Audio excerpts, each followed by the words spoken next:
안녕하십니까. 바보약사 정용재입니다.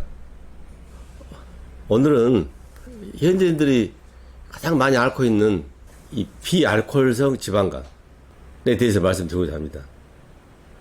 비알코올성 지방간은 무서운 병이 아닙니다. 고기 많이 먹고 스트레스 많이 받고 살쪄서 오는 병이기 때문에 고기 안 먹고 스트레스 안 받고 살 빼면 낫는 질환입니다. 비만은 단순히 살이 쪄 있는 것이 아닙니다. 그 비만 지방세포에서 분비되는 여러 가지 물질들이 대사량 질환을 일으키는 큰 역할을 합니다. 동맥경화증과 죽성경화증은 엄밀히 말하면 다른 뜻이고 또 다른 의미일 수 있습니다.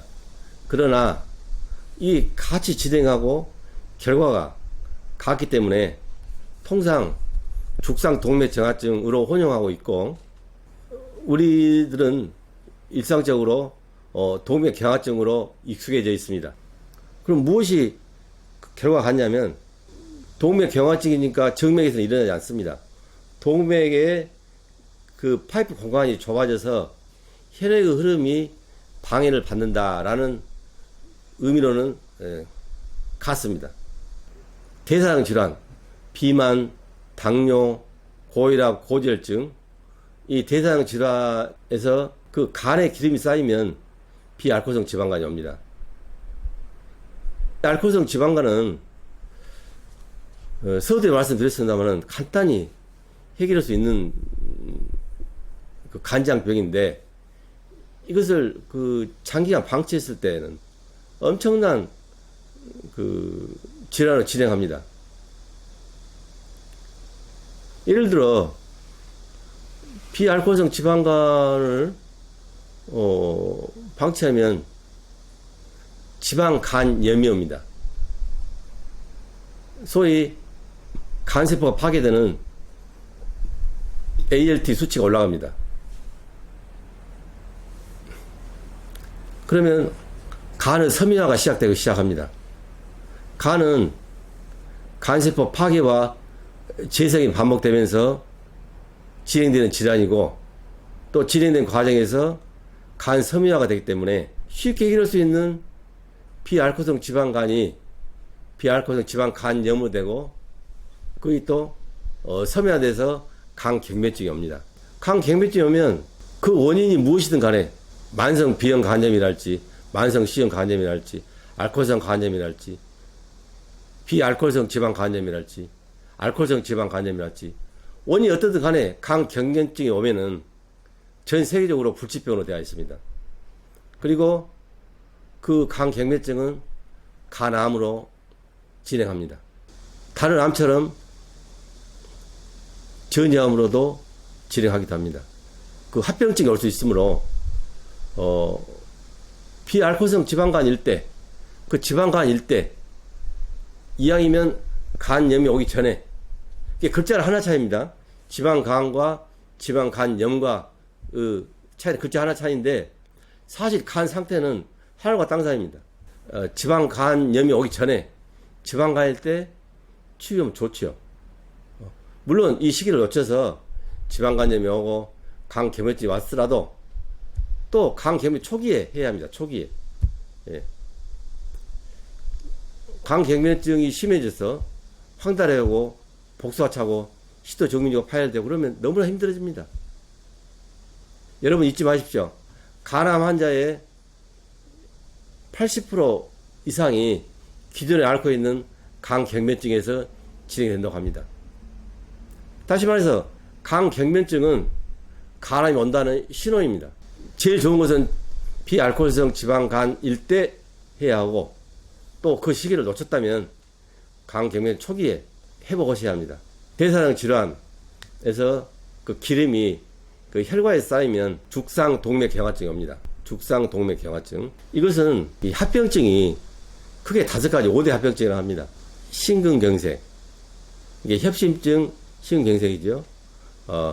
뇌졸중, 뇌경색, 뇌출혈, 중풍이란 것이죠.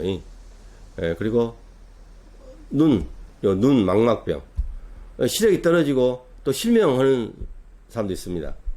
콩팥병, 신부전증, 투석하는 병입니다. 얼마나 무섭습니까? 또 당뇨족, 발가락이나 발목을 자릅니다. 이 심근경색이나 이 뇌졸중이 오면 금방 사망할 수 있습니다. 우리나라 중년 남성의 80% 심근경색으로 사망한다고 합니다. 미국 경우에 심근경색과 뇌졸중, 뇌심혈관계 질환으로 사망하는 사람이 다른 모든 질병, 암을 포함해서 합한 것보다 더 많다고 합니다. 현대인들의 가장 무서운 1급 킬러 암살자는 암이 아니고 동맥경화증 합병증입니다. 그럼 동맥경화증 왜 오는가? 대사증 질환을 동반한 비알코올성 지방간이 딱 자리 잡고 있습니다. 그러면 대사증 질환을 동반한 비알코올성 지방간 전에는 무엇입니까? 비만입니다. 비만에서 오는 만성질환, 비만에서 오는 만성질환은 초기에는 같이 왔다가 같이 사라집니다. 그것도 짧은 기간 안에, 짧은 3개월, 6개월, 대부분 1년 안팎으로 회복할 수 있습니다. 대사증 질환을 동반한 비알코올성 지방간, 현대학에서 여러 가지 좋은 치료법이 많이 있습니다. 그걸 하시면서 해피 바보 식이요법을 하시기를 부탁드립니다.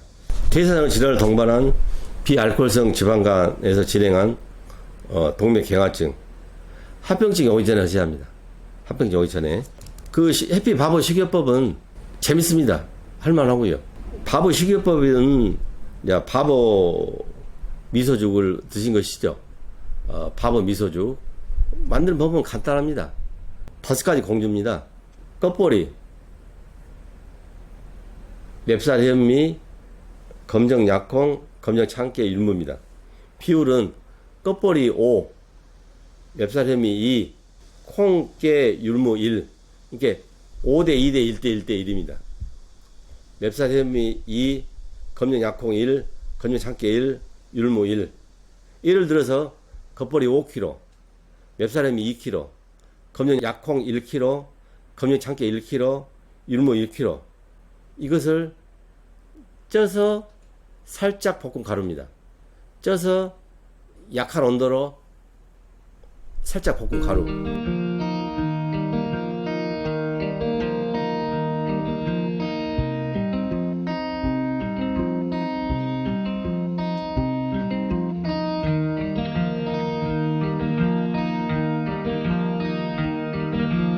바보 미소죽이라고 합니다. 바보 미소죽.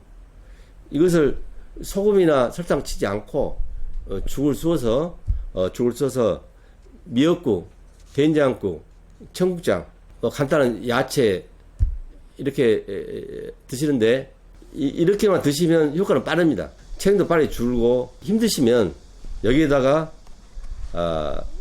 현미 잡곡밥을 플러스 시키는 것이 해피 바보 식이요법입니다.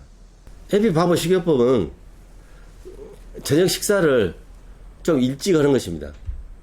5시경이나 그 다음 아침 식사를 8시. 요즘 유행되는 그 말들 있죠. 간헐적 단식이라고. 예. 보통 저녁 식사를 5시에 하고 아침 식사를 8시에 하면은 15시간 공복이 납니다. 물론 이 공복 시간이 많을수록 좋습니다. 유리하고. 밥은 미소죽, 방금 말씀드린 그 밥은 미소죽 한 공기 하고 큰 양푼에 현미 잡곡밥 3분의 1 공기, 3분의 1 각종 나물, 오이, 야채로 비빔밥 만들죠. 밥은 적게 들어갈 망정. 가지고 청국장, 미역국, 된장국, 여기다 물김치 같이 드시면 됩니다. 그리고 김이나 상추 싸서 먹으면 맛있고 배부르게 드실 수 있습니다. 이 식사를 처음에 하루 3번 하십시오. 3번 하시면 크게 배고프지 않습니다. 그런데 이것을 3대 6개월 정도 하면 유가 이렇게 줄어들어가지고 식사량도 줄어들 뿐더러 가능하신 분들은 1일 2회 식사로 조절해 보십시오. 대단히 좋습니다. 그 식사 시간이 너무나 행복하고 너무나 속이 편하고 너무나 맛있고, 물론 1일 2회 식사하셔가지고 힘드시면 다시 3일로 늘리면 됩니다. 물론 밥하고 미소죽을 잘 드셔가지고 잡곡밥이 필요 없으신 분들은 그 식사 간격을 뛸 필요 없습니다. 하루에 편한 시간에 하루에 밥하고 미소죽 4회 내지 5회 정도 그 물김치, 미역국, 청국장, 된장국 같이 드시면 됩니다. 그러니까 비만, 당뇨, 고혈압, 고질증이 오래된 분, 또 그로 인해 다른 합병증이 와서 심각한 분, 효과를 빨리 보고 싶으면 밥하고 미소죽 양을 늘리고 밤장을 줄이면 됩니다.